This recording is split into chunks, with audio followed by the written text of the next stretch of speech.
तो आज की इस विशेष और रोमांचक सांस्कृतिक क्विज चर्चा में स्वागत है।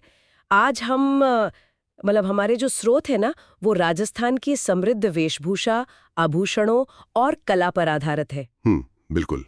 और ये स्रोत इतने विस्तृत हैं कि हम पूरे इतिहास को एक अलग नजरिए से देख सकते हैं। सही कहा। तो इस विस्तृत चर्चा का प्रारूप कुछ ऐसा रहेगा। हर सवाल के लिए 4 विकल्प होंगे, अनुमान लगाने के लिए पूरे 5 सेकंड का समय मिलेगा और फिर सही जवाब के साथ हमारे विशेषज्ञ की त्वरित और सटीक टिप्पणी मिलेगी। एकदम सही। और मैं बता दूं, मैं शांत और विश्लेषणात्मक स्वर में बस ये स्पष्ट करने की कोशिश करूंगा कि कैसे ये आभूषण और कपड़े सिर्फ सजावट नहीं थे, बल्कि एक पूरे समाज के इतिहास का आईना है। हाँ, ये कोई रटने वाला टेस्ट नहीं है, बल्कि एक टाइम मशीन है जो हमें सीधे राजस्थान के राजघरानों और बाजारों में ले जाएगी। तो चलिए इसे थोड़ा गहराई से समझते हैं। मैं बिल्कुल तैयार हूं। शुरुआत शरीर के निचले हिस्से और बच्चों के पारंपरिक आभूषणों से करते हैं। तो पहला सवाल यानी प्रश्न 31, नेवरी और आंवला आभूषण कहाँ पहने जाते हैं? विकल्प है अ हाथ में, ब सिर पर, स पैर में या द गले में। 5, 4, 3, 2, 1। सही उत्तर है स पैर में। बिल्कुल, ये दोनों भारी आभूषण है जो पारंपरिक रूप से पैरों की शोभा और मजबूती के प्रतीक माने जाते थे। दिलचस्प है। प्रश्न 32, बच्चों के गले में पहनाई जाने वाली हंसूली को क्या कहा जाता है? विकल्प है अ मोकड़ी, ब हंसुली, स कड़ुल्या या द बारी। 5, 4, 3, 2, 1 और सही उत्तर है ब हंसुली। हाँ, हंसुली दरअसल एक ठोस धातु का आभूषण है। ये बच्चों की गर्दन, जिसे हंसली की हड्डी कहते हैं, उसको सहारा देने और सजाने के लिए होता है। अरे वाह! मतलब इसे हम आधुनिक बेबी नेक पिलो या सेफ्टी गियर की तरह देख सकते हैं? क्या पुराने जमाने में आभूषण सिर्फ सुंदरता के लिए नहीं, बल्कि शारीरिक सुरक्षा के लिए भी होते थे? जी बिल्कुल, मैं पूरी तरह सहमत हूँ। ये सुरक्षा का ही एक प्राचीन रूप था। ब झुमका, स कुड़क या द लूंग। 5, 4, 3, 2, 1। सही उत्तर है स कुड़क। कान छेदने की प्रथा से जुड़ा ये पहला आभूषण है जिसे बच्चे के बड़े होने तक लगातार पहना जाता है। अच्छा, और इसी से जुड़ा है प्रश्न 34, ठोस सोने की कुड़क को क्या कहा जाता है? विकल्प है अ बारी, ब चूंप, स मुर्की या द कली। 5, 4, 3, 2, 1। सही उत्तर है स मुर्की। हाँ, और यहाँ जो सबसे रोचक बात है वो ये है कि मुर्की ठोस सोने की होती है और ये मुख्य रूप से पुरुषों और बच्चों द्वारा ही कानों में पहनी जाती है। अरे, मुझे लगा था ये सिर्फ महिलाओं के लिए होगी। खैर, अब आभूषणों की बात हो गई है, तो ये जानना जरूरी है कि ये बनते कहाँ हैं। प्रश्न 35, राजस्थान की राजधानी जयपुर का जौहरी बाजार किसके लिए विश्व प्रसिद्ध है? अ वस्त्रों के लिए, ब जूतियों के लिए, स आभूषणों और रत्न व्यवसाय के लिए या द खाने पीने की चीजों के लिए। 5, 4, 3, 2, 1। उत्तर है स आभूषणों और रत्न व्यवसाय के लिए। जौहरी बाजार भारत के सबसे पुराने और समृद्ध आभूषण बाजारों में से एक है, जो जयपुर के असल पहचान है। सही कहा। प्रश्न 36, माणक चौक जयपुर में किस व्यवसाय का प्रमुख केंद्र माना जाता है? अ मलमल, ब ऊन, स रत्नों का या द लोहे का। 5, 4, 3, 2, 1। सही उत्तर है स रत्नों का। बिल्कुल, माणक यानी रूबी, इसके नाम पर आधारित यह चौक कीमती पत्थरों की तराशी और व्यापार का ऐतिहासिक हृदय है। बीच सोने का बारीक काम किस कला की विशेषता है? अ तारकाशी, ब थेवा कला, स पैचवर्क या द दाबू छपाई। 5, 4, 3, 2, 1 और उत्तर है ब थेवा कला। प्रतापगढ़ की ये बहुत ही अनोखी कला है। इसमें रंगीन कांच पर सोने की बेहद बारीक और चमकदार नक्काशी की जाती है। वाह, अब रंगों की तरफ चलते हैं। प्रश्न 38, अमोलवा का प्रयोग शिकारी करते थे, यह किस रंग का होता था? अ लाल, ब नीला, स खाकी या द सफेद। 5, 4, 3, 2, 1। सही उत्तर है स खाकी। बिल्कुल सही। मतलब ये तो आज के मॉडर्न मिलिट्री या टैक्टिकल कैमोफ्लेज जैसा हो गया ना, जो शिकारियों को जंगल में छिपने में मदद करता था। एकदम सही तुलना है। खाकी रंग मिट्टी और जंगल के परिवेश में पूरी तरह घुल-मिल जाने के लिए ही चुना गया था। बहुत खूब। प्रश्न 39। मलगिरी या मलेगिरी किस रंग के वस्त्रों को कहा जाता है? अ काले रंग के, ब भूरे रंग में रंगा हुआ, स हरे रंग के या द पीले रंग के। 5, 4, 3, 2, 1। सही उत्तर है ब भूरे रंग में रंगा हुआ। मलयगिरी दरअसल चंदन से जुड़ी महक और भूरे रंग की उस विशिष्ट छटा को दर्शाता है जो राजस्थानी रंगाई की खासियत है। तो रंगों के इस दुनिया से अब हम मध्यकालीन वस्त्रों की बनावट और सिलाई की ओर बढ़ते हैं। प्रश्न 40। स्त्रियों द्वारा पहने जाने वाले घाघरे को मध्यकाल में क्या कहा जाता था? अ पोमछा, ब अधोवस्त्र, स निचोल या द पटोरी। 5, 4, 3, 2, 1। सही जवाब ब अधोवस्त्र। हाँ, अधोवस्त्र का शाब्दिक अर्थ ही शरीर के निचले हिस्से में पहने जाने वाला कपड़ा है जो कि बाद में घाघरे के रूप में विकसित हुआ। अच्छा। प्रश्न 41। कांचली स्त्रियों के शरीर के किस भाग का वस्त्र है? अ कमर के नीचे का, ब सिर का, स कुर्ती के नीचे का बाहों वाला वस्त्र या द पैरों का। 5, 4, 3, 2, 1। सही जवाब है स कुर्ती के नीचे का वस्त्र। बिल्कुल, ये राजस्थानी महिलाओं के पारंपरिक पहनावे का एक बहुत ही अभिन्न अंग है, जिसे कुर्ती के साथ पहना जाता है। अब पुरुषों के कपड़ों पर आते हैं। प्रश्न 42। पुरुषों के सिर के वस्त्र को सजाने के लिए किसका प्रयोग किया जाता था? अ तुर्रे और सरपेच, ब बालानबंदी और धुगधुगी, स गौसपेच और फत्तेपेच या द उपर्युक्त सभी। 5, 4, 3, 2, 1। उत्तर है द उपर्युक्त सभी। पगड़ी सिर्फ कपड़ा नहीं थी। राजा महाराजा अपनी पदवी और शान के अनुसार इन सभी आभूषणों से अपनी पगड़ी सजाते थे। क्या शान रही होगी। प्रश्न 43। तनसुख, दुतई, गाबा और गदर किसके प्रकार हैं? अ पगड़ी के, ब अंगरखी के, स जूतियों के या द धोती के। 5, 4, 3, 2, 1। सही उत्तर है ब अंगरखी के। हाँ, ये सभी अंगरखी के मतलब शरीर की रक्षा करने वाले ऊपरी वस्त्र के विभिन्न मौसमों के हिसाब से बनाए गए प्रकार हैं। तो इन सब का क्या मतलब है? ये तो ऐसे ही है जैसे आज हमारे पास विंड चीटर, ब्लेजर, टक्सीडो और कार्डिगन होते हैं। उस समय उनके पास तनसुख और गाबा हुआ करते थे। हाँ, बिल्कुल ऐसे ही समझ लीजिए। मौसम के हिसाब से अलग-अलग लेयरिंग। वाह। प्रश्न 44। मिर्जई और डोडी किस वस्त्र के नाम हैं?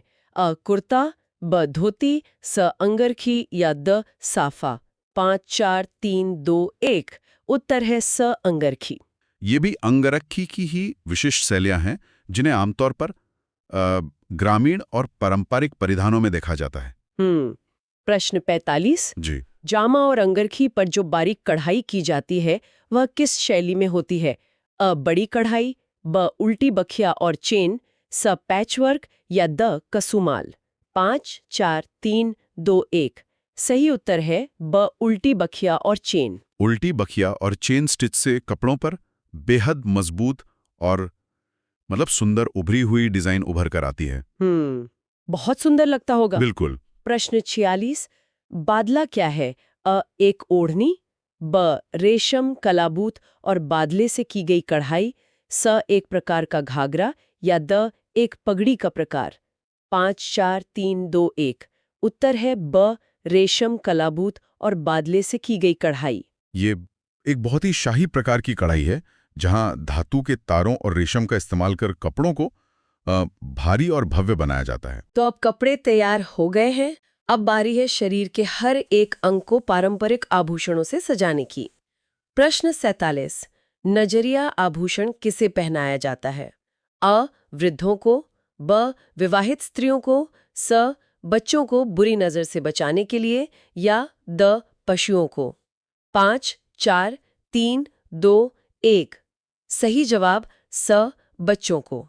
जैसा कि नाम से ही स्पष्ट है, ये आभूषण छोटे बच्चों को बुरी नजर से सुरक्षित रखने की लोक मान्यता से जुड़ा है। तो क्या ये प्राचीन काल का इविल आई ब्रेसलेट है जो आज फैशन ट्रेंड बन गया है? हाँ बिल्कुल, अवधारणा तो लगभग वही है। हाँ, सही है। प्रश्न 48। हथपान और छड़ा कहाँ पहने जाते हैं? अ पैरों में, ब हाथों में, स कानों में या द गले में?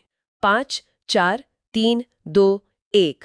उत्तर है ब हाथों में। हथपान हथेली और उंगलियों को कवर करने वाला एक विस्तृत आभूषण है, जबकि छड़ा कलाई या बांग के लिए होता है।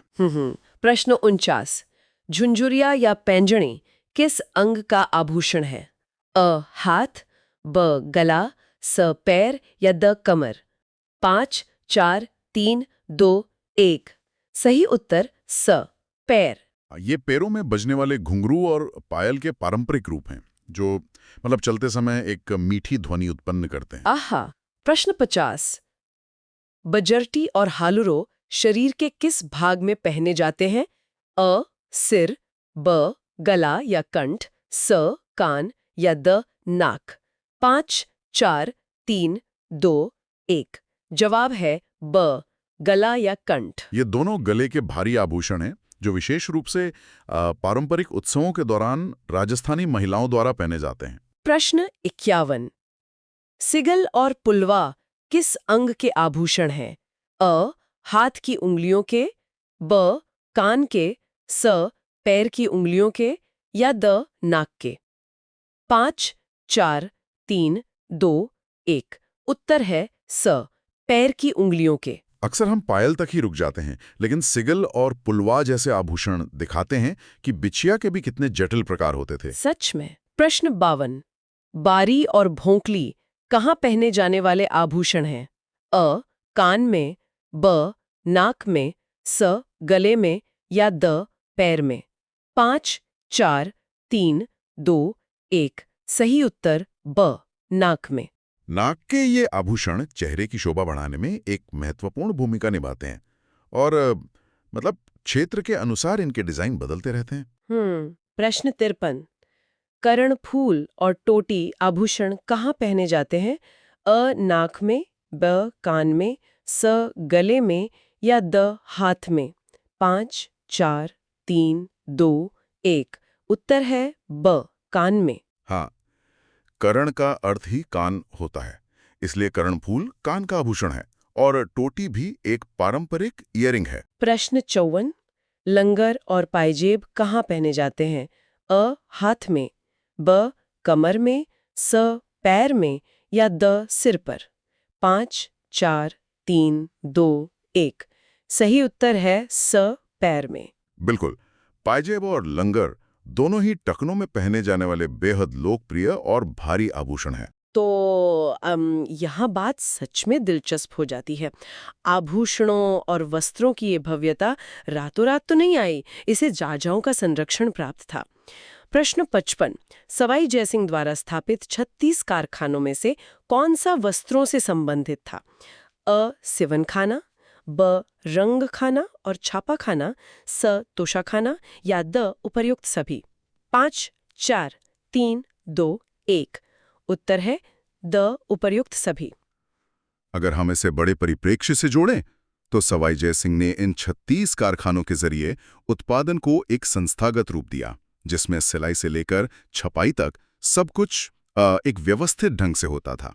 ये तो आज के modern vertically integrated fashion house जैसा है ना, जैसे गुची या ज़ारा, जो धागे से लेकर शोरूम तक सब खुद ही कंट्रोल करते हैं। हाँ, आप इसे बिल्कुल उसी तरह देख सकती हैं। बेहतरीन। प्रश्न 56। धनक ओढ़नी की क्या विशेषता है? अ इसमें बड़ी बड़ी बिंदियां बनी होती हैं, ब ये केवल सफेद होती है, स इसमें चौकोर खाने होते हैं या द इसमें बेल बूटे बने होते हैं? 5 4 3 2 1। सही जवाब अ इसमें बड़ी बड़ी बिंदियां बनी होती हैं। धनक की ओढ़नी पर ये बड़ी बिंदियां एक बहुत ही खास और आकर्षक पैटर्न बनाती हैं, जो उत्सवों का प्रतीक मानी जाती हैं। प्रश्न 57। बांधों और रंगों यानी टाई एंड डाई कला को राजस्थान में क्या कहते हैं? अ गोटा, ब बंधेज, स अजरक या द मोकड़ी? 5 4 3, 2, 1। उत्तर है ब बंधेज। धागे से कपड़े को बांधकर रंगने की इस जटिल कला ने राजस्थानी बंधेज को पूरी दुनिया में एक अलग ही पहचान दी है। बिल्कुल। प्रश्न 58। जोधपुरी कोट को किस रूप में मान्यता प्राप्त है? अ प्रादेशिक वेशभूषा, ब राष्ट्रीय वेशभूषा, स अंतर्राष्ट्रीय वेशभूषा या द इनमें से कोई नहीं। 5, 4, 3, 2, 1। सही उत्तर ब राष्ट्रीय वेशभूषा। बंद गले का ये शाही जोधपुरी कोट आज भी भारत की औपचारिक और राष्ट्रीय वेशभूषा के रूप में बहुत गर्व से पहना जाता है। प्रश्न 59। पचेवड़ा क्या है? अ एक आभूषण, ब ऊन या रुई का बना ओढ़ने का मोटा वस्त्र, स एक प्रकार का जूता या द पगड़ी का प्रकार। 5, 4, 3, 2, 1। उत्तर है ब ऊन या रुई का बना मोटा वस्त्र। जी हाँ, रेगिस्तान की कड़कड़ाती ठंड से बचने के लिए पचेवड़ा एक बहुत ही व्यवहारिक और जरूरी वस्त्र हुआ करता था। और अब इस मैराथन का आखिरी प्रश्न 60। तगड़ी शरीर के किस भाग में पहनी जाती है? अ गला, ब हाथ, स कमर या द पैर। 5, 4, 3, 2, 1। सही उत्तर है स कमर। और इसी के साथ हमारे श्रृंगार का अंत कमरबंद या तगड़ी से होता है, जो पारंपरिक घाघरे या परिधान को कमर पर कसकर रखने और सजाने के काम आता है। तो इसी के साथ हमारे पूरे